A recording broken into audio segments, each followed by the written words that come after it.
ఎండి ఆజముద్దీన్ నా పేరు. నేను నాస్తా చేసి మా అమ్మ నీళ్ళు పట్టుకున్నాను. ఇప్పుడు నేను తాళం వేసి పోయినా. ఇట్లాడు కూడా నాస్తాకు రాలేదు. ఇక ఇది ఇంట్లో ఏమైందో ఏమో ఏం అర్థమవుతుంది. తాళం మీద తాళం చేసి మొలకు తలిగించి పోతాం ఎప్పుడే కానీ. పిల్ల 1 గంటకు కిందికి వచ్చినప్పుడు ఇక ఇల్లు కాలిపోయింది. ఇక కొన్ని గవర్నమెంట్ సామాన్లు పేపర్లు కూడా ఉన్నాయి.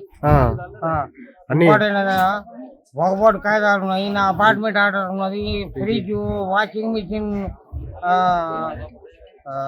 2 బీరువాలు, కొన్ని ముఖ్యమైన డాక్యుమెంట్ ఉన్నాయి గవర్నమెంట్వి. అవి కొంచెమంత బంగారం కూడా ఉండే. ఈయన మన సర్పంచ్ సాబ్ ఇంటి పక్కన క్యా నమస్కార్. షార్ట్ సర్క్యూట్ వల్ల కాలిపోయింది. ఇంకోటి ఆస్తి నష్టం కూడా చాలా జరిగింది. ఇల్లు మొత్తం కాలిపోయింది. ఇల్లు మొత్తం కింద పడిపోయింది. ఇంకోటి ఏమనంటే కట్టుకొని కూడా పేదవాళ్ళము, ఇల్లు కట్టుకొని కూడా డబ్బులు లేవు. ఏదో చిన్న పెంకలిల్లో ఉండేటోళ్ళము.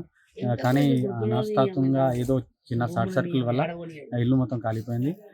గవర్నమెంట్ సాయం ఏమైనా చేయగలరని కోరుతున్నాను. ఇల్లు ఎవరైతే ఇస్తుందో ప్రభుత్వం దాని గురించి ఫస్ట్ మాకు ఇల్లు సాయం చేయాలని కోరుతున్నాం సీఎం గారికి. చాలా ఆస్తి నష్టం జరిగింది. ఇంకోటి బట్టలు గిట్టలు అన్నీ ఏం కట్టుకొని కూడా ఏం లేకుండా మొత్తం కాలిపోయింది. ఇల్లు అసలు ఏం లేకుండానే అయిపోయింది. అసలు ఉండాలంటే ఇప్పుడు కిరాయిలే తప్ప ఏ దిక్కు లేదు. ఎందుకంటే కట్టుకోనికి అంత సాయం సౌమత లేదు మా దగ్గర.